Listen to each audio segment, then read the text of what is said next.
नमस्कार, आप देख रहे हैं SNA न्यूज, सोनीपत की सबसे तेज और भरोसेमंद खबरें। SNA न्यूज लेकर आया है आपके शहर की हर अहम खबर बेबाक अंदाज में। तो आइए देखते हैं आज की सुर्खियां। इस बुलेटिन के प्रायोजक हैं trading Gurukul institute Sonipat. Sonipat police ने शेयर मार्केट पर ट्रेडिंग सिखाने के नाम पर 10,60,000 रुपए की साइबर ठगी करने वाले अंतर्राज्यीय गिरोह का पर्दाफाश करते हुए 3 आरोपियों को मुंबई और जयपुर से गिरफ्तार किया है। आरोपियों की पहचान अभिजीत, महेश और राहुल के रूप में हुई है। आरोप है कि इन्होंने व्हाट्सएप के जरिए पीड़ित को फ्री ट्रेनिंग और ज्यादा मुनाफे का लालच देकर निवेश करवाया और फर्जी वेबसाइट पर खातों के माध्यम से ठगी की वारदात को अंजाम दिया। पुलिस ने आरोपियों के कब्जे से 7 मोबाइल फोन, 10 चेकबुक और 9 पासबुक बरामद की है। इस मामले में BNS की धाराओं के तहत केस दर्ज कर कार्रवाई की गई है। आरोपियों को कोर्ट में पेश कर न्यायिक हिरासत में भेज दिया गया है। वहीं पुलिस ने लोगों से अपील की है कि किसी भी अनजान लिंक या निवेश के झांसे में ना आए और साइबर ठगी की स्थिति में तुरंत हेल्पलाइन 1930 पर शिकायत दर्ज कराएं। गोहाना में नर्सिंग छात्रा चीनू की ऑनर किलिंग मामले में पुलिस ने बड़ी कार्रवाई करते हुए उसके माता-पिता और भाई को गिरफ्तार कर लिया है। तीनों आरोपियों को कोर्ट में पेश कर 1 दिन के पुलिस रिमांड पर लिया गया है और मामले की गहराई से जांच जारी है। मृतका 23 वर्षीय चीनू देवी नगर कॉलोनी की रहने वाली थी और GNM की पढ़ाई कर रही थी। जांच में सामने आया कि वह पिछले 2 साल से बुटाना गांव के एक युवक के संपर्क में थी और उससे शादी करना चाहती थी, लेकिन परिवार इस रिश्ते के खिलाफ था। इसी बात को लेकर घर में विवाद चल रहा था, जो रविवार को हिंसक हो गया।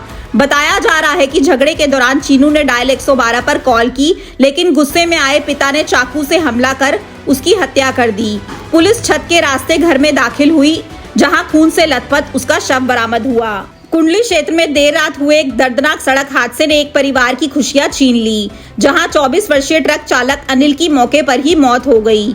बताया जा रहा है कि अनिल गाजियाबाद में माल लेकर बरोटा की ओर जा रहा था, तभी एक अन्य ट्रक द्वारा लापरवाही से ओवरटेक करने के दौरान उसका ट्रक अनियंत्रित होकर सड़क किनारे पलट गया। हादसा इतना भीषण था कि मौके पर ही उसकी जान चली गई। सूचना मिलते ही पुलिस मौके पर पहुंची, शव को कब्जे में लेकर पोस्टमार्टम के लिए भेजा गया और बाद में परिजनों को सौंप दिया गया।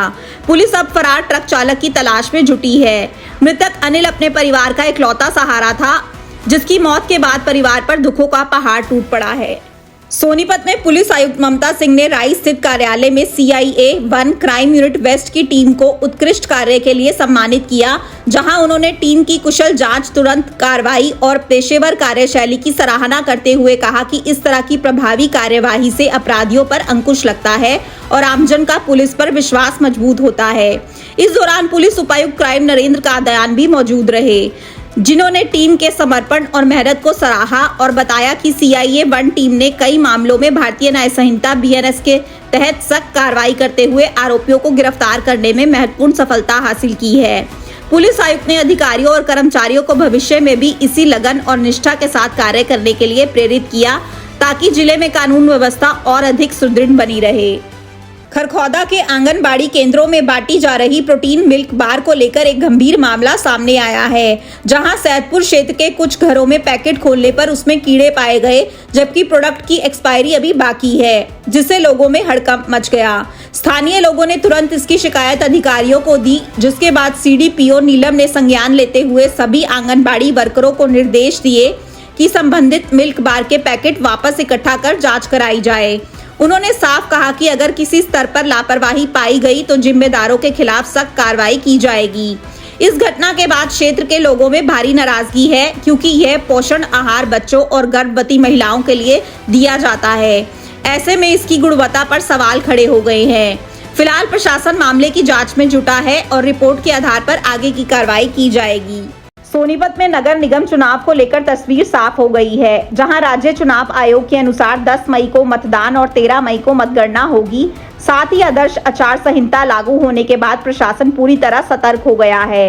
इस बार मेयर का चुनाव सीधे जनता द्वारा किया जाएगा और नामांकन प्रक्रिया 21 अप्रैल से शुरू होगी, जिससे राजनीतिक हलचल तेज होने लगी है। चुनाव में EVM का उपयोग होगा, लेकिन वीवीपैट मशीन नहीं लगाई जाएगी। वहीं नोटा को लेकर भी बदलाव करते हुए स्पष्ट किया गया है कि अधिक वोट मिलने पर भी दोबारा चुनाव नहीं होगा।